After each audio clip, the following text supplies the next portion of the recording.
Aunque crees que estás dando vuelta en círculo, ya no estás en el mismo nivel. Aunque el cambio todavía no está en la superficie, no significa que no se esté produciendo. Y esta es la palabra que te voy a regalar. Aunque sientas que tu vida es igual, que sigues tropezando con la misma piedra, de verdad, te digo de parte de Dios que me envía que te diga esto: tranquilo, estás en proceso y ya no vas a sufrir tanto como la primera vez. Tu umbral de resistencia es mayor. Alguien tiene que decir amén si lo cree. Tu umbral es mayor. Entonces voy a culminar con esto. Hay un mantra popular que nos dice: termina lo que empiezas. Y ahí es cuando uno se frustra. Es que quiero ser más perfecto. Tú no vas a terminar lo que empezaste, porque primero que esto no lo empezaste tú, lo empezó el Señor. Hijo, los padres primerizos, uno tiene un sinfín de preocupaciones, de ansiedades.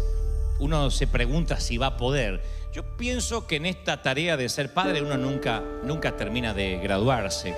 No es algo que uno termina de hacer y puede continuar con otra cosa. Tener hijos no es un evento, no es un proyecto, es un proceso. Uno nunca termina de tener hijos. Tal vez algún día te toque tener 70 años, tu hijo va a tener, no sé, 40, 50, y aún así vas a decir: ay, no me vino a saludar, no se acordó de esta pobre vieja. Porque las madres siempre van a psicopatearnos hasta que les toque bajar a la tumba. Entonces, el hijo siempre va a ser hijo, independientemente de la edad. La mamá y el papá siempre van a necesitar de los abrazos. Eso tiene que ver con que tener hijos es un proceso que nunca acaba. Y este proceso de tener hijos habla mucho de la naturaleza de Dios. ¿Por qué? Porque Dios nos quiere enseñar cómo funciona. Dios es un Dios de proceso, no de modelos terminados. Ya está, creé un adulto a la vida. No, es un proceso. Yo decía en el servicio anterior, por ejemplo, a mí me hubiese gustado evitarme la adolescencia. No me gustó. Yo fui muy o medianamente feliz cuando era chiquitito. Ya a los 11, 12 ya empecé a sufrir. Ya el cuerpo me empezó a crecer desparejo, un brazo primero, el otro brazo más tarde, la nariz venía diciendo: ahí viene Dante atrás. Era una cosa horripilante. Yo digo, me hubiese evitado eso, pero ahora me doy cuenta que fue un proceso. Que el adulto que hoy yo soy tiene que ver con el adolescente que también fui. Y la vida espiritual es igual. Cuando uno viene a Cristo, cuando uno dice: bueno, quiero acercarme a Dios, no significa que en ese momento vamos a pensar, actuar, imaginar, ser motivados igual que Jesús. Porque creemos que uno llega a Cristo, pasa por las aguas del bautismo y sale con una S de Superman o de salvado de las aguas. Ahora sí, piensa que es instantáneo y eso causa frustración. Cuando mi familia se acerca a Cristo, yo tenía 7 años de edad. Pero no fue hasta los 15 que yo tuve un real encuentro con el Señor y dije: yo quiero aceptar a Cristo. Y entonces yo quería bautizarme desesperadamente, porque el pastor solía hacer énfasis en aquel versículo bíblico que dice que cuando uno se acepta a Cristo se transforma en una nueva criatura. Yo pensé que esto era un proyecto en lugar de un proceso. Entonces yo decía: bueno, si yo me bautizo rápido, todo lo mundano, todas las cosas malas de mí se van a ir. Nunca voy a andar mirando más muchachas guapas. Yo tenía 15 años, antes que piensen mal. Entonces yo digo: se me va a ir la lujuria de los ojos, se me va a ir todo lo que yo tengo, toda la hombría se va a ir, y voy a aguantar hasta el día que me case, porque me va a agarrar me van a poner una aureola acá hasta que Cristo venga. Así que le digo: pastor, apúrese para bautizarme, apúrese. Y me bautizó. Y yo cuando salí dije: estoy hecho una nueva criatura, ahora sí estoy bautizado. 24 horas de bautizado tenía cuando pasa una emisaria del infierno así por al lado mío. Y yo me frustré porque yo pensé que cuando uno salía de las aguas del bautismo, ¡oh!, era una nueva criatura. O sea, hay cosas que no te pasaban. Pero después me di cuenta que el cambio iba a tardar, que no era algo instantáneo, que cuando Dios nos va a cambiar tiene su propio calendario. Y nosotros, la cultura occidental, somos una cultura de proyectos, somos una cultura de metas. Adelgace en 21 días y recupere la figura que tenía a los 15 años. Y uno compra y está contando los días. Hoy es 21, a veces se te va la grasa. Uno quiere ver resultados. Todo es con resultados. Si no hay resultado, uno se frustra. Y no es algo malo necesariamente, pero uno tiene prisa por cambiar. Y nos cuesta entender que estamos en desarrollo siempre. relación con Jesús es una progresión de cambio, es una progresión de crecimiento. ¿Cuándo va a terminar? Al fin de nuestras vidas. No va a terminar esto. No hay un momento que diga, pero, por ejemplo, Dante, para Navidad, ¿usted cree que yo voy a ser santo? No, vas a seguir luchando, porque eso es la vida. Hay gente que va a seguir luchando y va a sentir que está creciendo, otra vez se va a sentir que es errático, porque así es la vida. Así como la vida, que no es una línea recta, la vida con Dios tampoco es de A hasta la B, sino que es errática. Hay momentos que uno se siente un titán y hay momentos que uno se siente apichonado.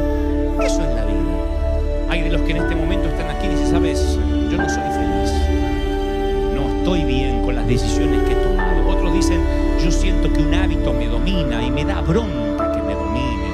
Y yo estoy viniendo a la iglesia y me siento un fraude, un embustero. Siento que no estoy cambiando. Y es porque hay un subconsciente que nos dice que el Señor nos salva, muere en nosotros en la cruz, paga el down payment, el primer pago, y las cuotas las vamos pagando nosotros. Como que el Señor dice, yo te salvé, pero después intenta perfeccionarte, intenta ser mejor todos los días. Y uno intenta y no puede, y se frustra porque sabe que no lo está logrando. Y vamos a ser honestos, todo el mundo queremos cambiar. El cambio es inevitable, el cambio es ineludible. El tema es que la mayoría no cambiamos hasta que no estamos obligados a hacerlo. Hasta que el médico no te pone entre la espada y la pared, no cambias. Si usted no sale a caminar, se muere. Y ahí algunos salen a caminar. Otros no cambian su manera de administrar el dinero hasta que se endeudan, van a collection, les llega la carta del banco que le van a quitar la casa. Y entonces dice, tengo que cambiar, me tengo que administrar mejor. No debimos haber ido a Hawái. No teníamos que haber ido de vacaciones, vieja. ¿Viste? Compramos un auto que no podemos pagar. Lo piensan después que se meten en el lío.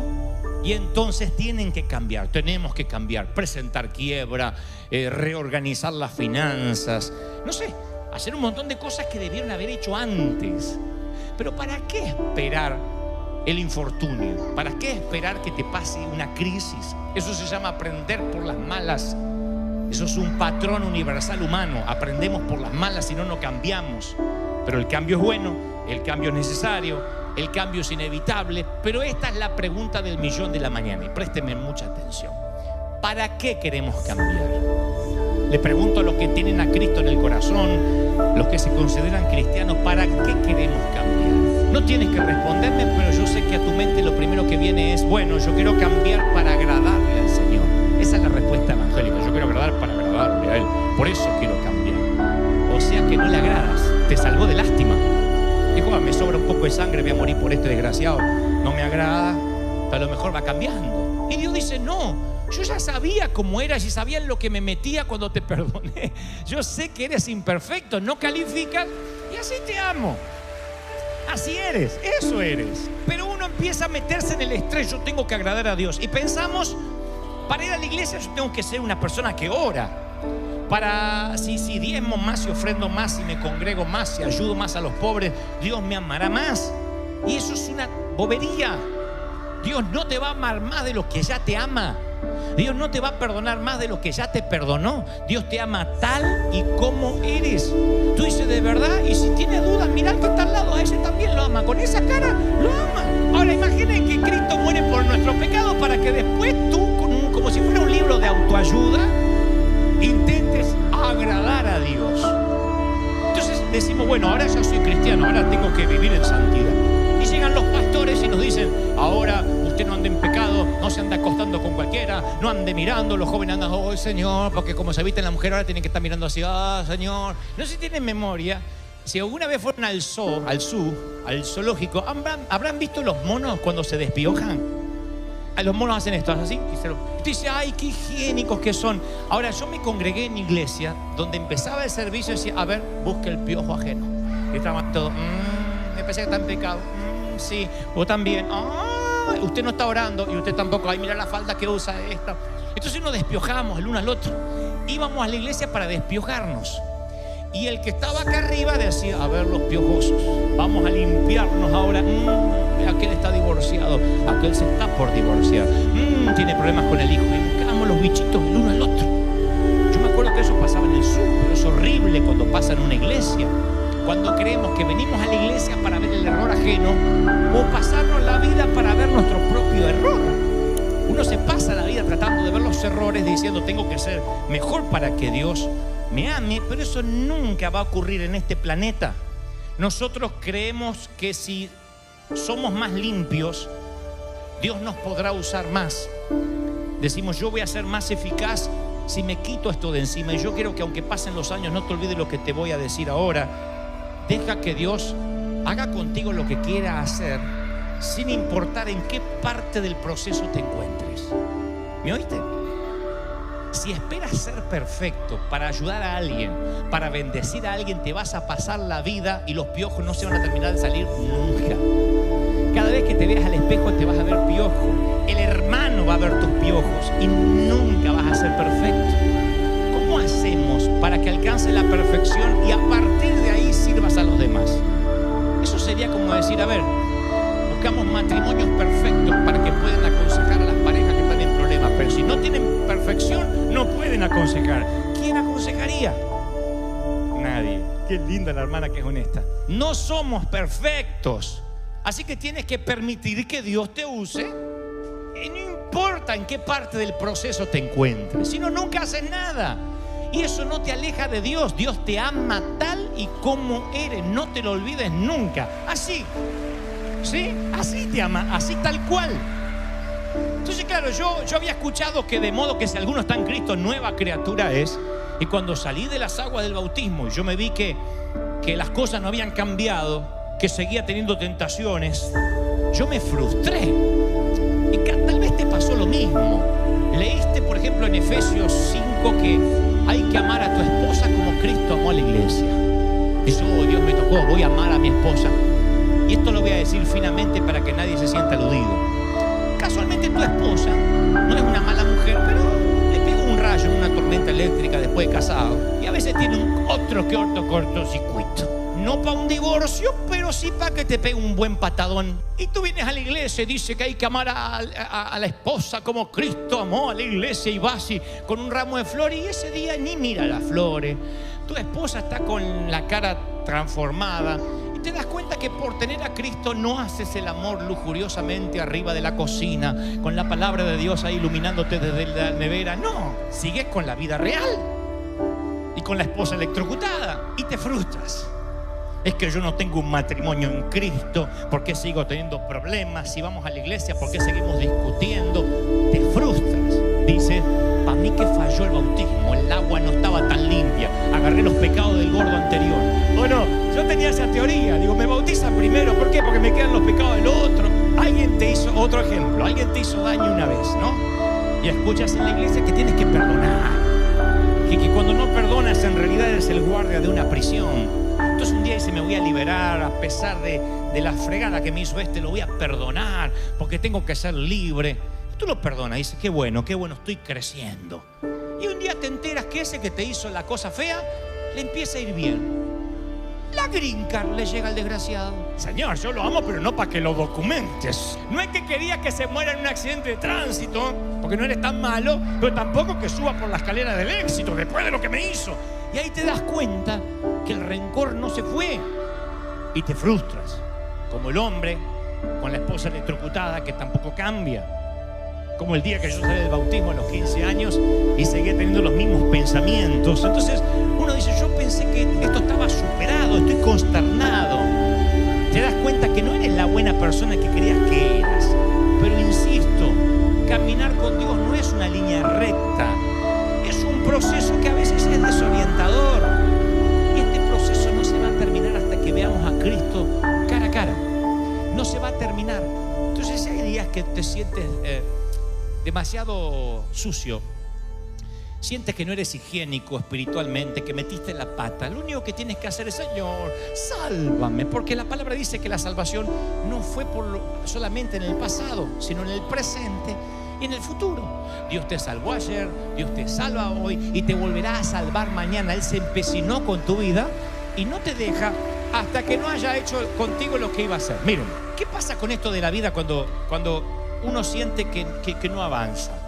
A mí me sucede que hay algo con lo que yo lucho siempre, y es que en la vida adulta he aprendido que antes de relacionarte con alguien, asociarte con alguien, subir a alguien a tu nave, alguien que va a compartir el resto de tu vida de alguna de las formas, siendo un empleado, un socio, lo que sea, o siendo parte del liderazgo, siempre hay alarmas que te avisan. Dios siempre te muestra lo que esa persona podría ocasionar a tu vida. Y esto no es ser místico. Eso es el Espíritu Santo. No hablar en lenguas, ser místico. El Espíritu Santo lo que te ayuda es a darte discernimiento. Lee los corazones de la gente. Haga memoria si acaso no tengo razón. No puede ser que digas, me casé, era un dulce y después se me hizo un hombre golpeador. Tuviste que haber visto alguna alarma en el noviazgo. Capaz que nunca te levantó la mano, obviamente, porque lo hubieses mandado a pasear. Pero estoy seguro que en algún momento notaste en el noviazgo que fue demasiado celoso, que te agarró del brazo demasiado fuerte, que te dijo, ¿por qué te ríes así? No andes con esa gente. Tuvo que haber alguna alarma. Traza la línea de puntos hacia atrás y te vas a dar cuenta que Dios ya te había avisado y te había dicho, danger, danger, danger, danger. Yo me acuerdo de alguien que teníamos en el equipo, en el ministerio, que el día que lo conocí, empezó con una mentira.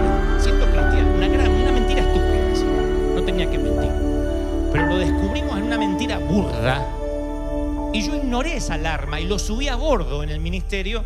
Y luego me mintió sistemáticamente todo el tiempo que estuvo conmigo. Siempre lo primero que le salía era una mentira. ¿Desde dónde estás? En la oficina. Y no estaba en la oficina. Tenía un problema con la verdad. No podía, era mitómano. Y yo lo había visto antes de subirlo a bordo. Quitarlo me costó dinero, me costó tiempo, frustración. Porque me vivía mintiendo, era parte de su estilo. Lo primero que te decía era una mentira y después pensaba la verdad. Pero primero le salía la mentira. Y yo no podía decir, ay, me engañaron. No sé, cuando lo vi de repente me engañó. Yo digo, algo te tuvo que haber alertado antes. Algo tuviste que haber visto antes para meterte en ese lío. Y ese es mi problema. Muchas veces yo digo otra vez, pero si yo lo vi, ¿por qué apagué las alarmas? Pero siento que Dios me dice, no, ahora te estás dando cuenta más rápido. Antes eras un necio. Ahora estás aprendiendo a leer las alarmas. Aunque crees que estás dando vuelta en círculo, ya no estás en el mismo nivel. Aunque el cambio todavía no está en la superficie, no significa que no se esté produciendo. Y esta es la palabra que te voy a regalar. Aunque sientas que tu vida es igual, que sigues tropezando con la misma piedra, de verdad, te digo de parte de Dios que me envía que te diga esto, tranquilo, estás en proceso y ya no vas a sufrir tanto como la primera vez. Tu umbral de resistencia es mayor. Alguien tiene que decir amén si lo cree. Tu umbral es mayor. Entonces voy a culminar con esto. Hay un mantra popular que nos dice, termina lo que empiezas. Y ahí es cuando uno se frustra. Es que quiero ser más perfecto. Tú no vas a terminar lo que empezaste porque primero que esto no lo empezaste tú, lo empezó el Señor. La Biblia dice que Él envió a su Hijo cuando todavía eras pecador y murió por ti. Entonces tú no puedes terminar lo que no empezaste. El Señor lo va a terminar. No te frustres. No te estoy diciendo, bueno, vive una vida liberal y no importa. Lo que digo es, por favor, nunca creas que está en tela de juicio lo que Dios te ama. Él te ama. Escuchen, jóvenes, Él los ama. Así, con esas hormonas en ebullición, con esos pensamientos. Dios te ama tal y como eres. No tienes que cambiar para que Él te ame, pero tienes que entender que va a haber cambio. El cambio duele, pero es un proceso. Vas a sentir que estás en círculo, pero eso es la vida. Nadie dice, ya aprendí, no me equivoco más. Ojalá, ese es el principio de la sabiduría. Pero la vida es aprender. Y la vida es que somos gente imperfecta, gente rota, en un hospital, en proceso de cambio. Estamos rotos. Así llegamos. Y así nos ama el Señor. Y Pablo dice, de la manera que recibieron a Cristo Jesús, vivan ahora en Él. La religión nos dice, vivan para Él. Y la Biblia no dice que vivas para Él. Ahora que eres cristiano, vive para Él. Sé perfecto, sé santo. No, vive en Él. No es un mandato, es una invitación. Si conoces a Jesús, tienes el privilegio de vivir en Él. ¿Cómo vives en Él? Diciendo, Señor, este soy. Llegas a la noche, metiste la pata y dile, Señor, te pido que me salves, te pido que me perdones. La sangre de Cristo no coaguló, no se secó, sigue siendo fresca para perdonarte todavía. y está disponible. Alguien tiene que celebrar con felicidad. Por eso Pablo dice, confirmados en la fe, llenos de gratitud. ¿Cómo vas a estar agradecido si estás frustrado porque no eres santo ni eres puro? Llenos de gratitud. Que estés luchando no significa que estés distante de Dios. Esto no es un destino, esto es un viaje por Dios. Lo que hubiese pagado porque alguien me lo hubiese dicho cuando yo era un muchacho. Lo que hubiese dado porque el pastor me dijera, Dante, así, imperfecto como eres, Dios te amó. Estoy seguro que habría aceptado el cambio y los procesos. Pero siempre me sentí indigno, ¿saben? Siempre. Pero de pronto entiendo de que lo que el Señor me dice es que siga caminando, que dé otra vuelta. Si tú dices, sabes, ahora que lo mencionas, yo me siento frustrado, la palabra que tengo de parte de Dios es que sigas caminando, que sigas dando otra vuelta. En la película de Robert Zemeckis, Castaway o Náufrago, interpretado por Tom Hanks, está ahí perdido en la isla solo, y él, cuando logra recuperar su libertad, porque construye una suerte de bote y sale una balsa y sale de la isla, le dice a su amigo, sabes, cuando estaba en la isla pensé que me iba a morir, y luego una mañana la marea trajo una suerte de vela y salí de ese sitio, y aquí estoy en Memphis otra vez respirando. Y cuando estaba en esa isla solo tenía una premisa, sabía que tenía que seguir respirando. No sé por qué, pero supe que tenía que seguir respirando y mantenerme con vida. Y esa es la misma palabra que Dios te dice esta mañana. Tú dices, sabes, está terminando agosto y no me siento mejor persona que lo que era en enero. No soy mejor persona que hace un año atrás. Dios me dice que te diga, da otra vuelta más. Continúa respirando, mantente vivo, que es lo único que tienes que hacer. El proceso, el cambio tiene que ver con Dios. Él te va a fortalecer y la gracia que te trajo a la salvación es la que te va a mantener hasta el día en que te toque partir. Es el Señor. ¿Están sintiendo esa libertad, sí o no? ¿Tienen dudas? Solo lean la Biblia y van a ver que este es un libro de canallas. No les gusta a los pastores cuando yo digo esto, pero yo veo siempre aquí gente imperfecta. Veo gente que Dios, a pesar de los problemas que tenían, a pesar de lo canallesco que eran, Dios hizo cosas con ellos y a través de ellos. Esta no es una Biblia de gente santa. Pedro era un bravucón. Pedro era casi un hispano. Abre boca, no pensaba, metía la pata. Pedro negó a Jesús. Y Jesús le dice, ¿me amas? Yo no hubiese llamado a alguien a mi barca, a mi navío. No hubiese asociado a alguien a mi negocio, a alguien que anoche me traicionó y me negó. Jesús le dijo, ¿me amas? Vamos. Y no habló de su error, no habló de su equivocación, simplemente dijo, ¿me amas? A ver si te pensabas, Pedro, que porque habías caminado 3 años conmigo ya estabas listo. No estabas listo, estás en proceso. Y tú estás en proceso. Entonces no seas tan duro contigo. Estás cambiando, eso es la vida, estás cambiando. Yo me reconcilié con que Dios ama a este flaco como es. No tengo lo necesario ni lo que hace falta para que, por ejemplo, Dios me preste vuestros oídos esta mañana. Sin embargo, Dios lo hace. No sé por qué, pero lo hace. Y eso me hace sentir que el Dios de la Biblia no ha cambiado, que Él toma a gente temerosa como Moisés, como Gedeón, a imperfectos como David, y hace cosas a través de ellos. Y le dice, no es por ti, es por mí. Dios te va a usar a pesar de los errores, a pesar de que pasaste por las tierras del divorcio, que no fuiste una gran mamá, no fuiste un gran papá.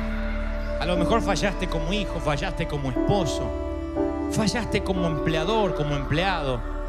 A lo mejor sientes que no encuentras tu lugar en la vida y ya tienes 40, 50, qué sé yo cuántos.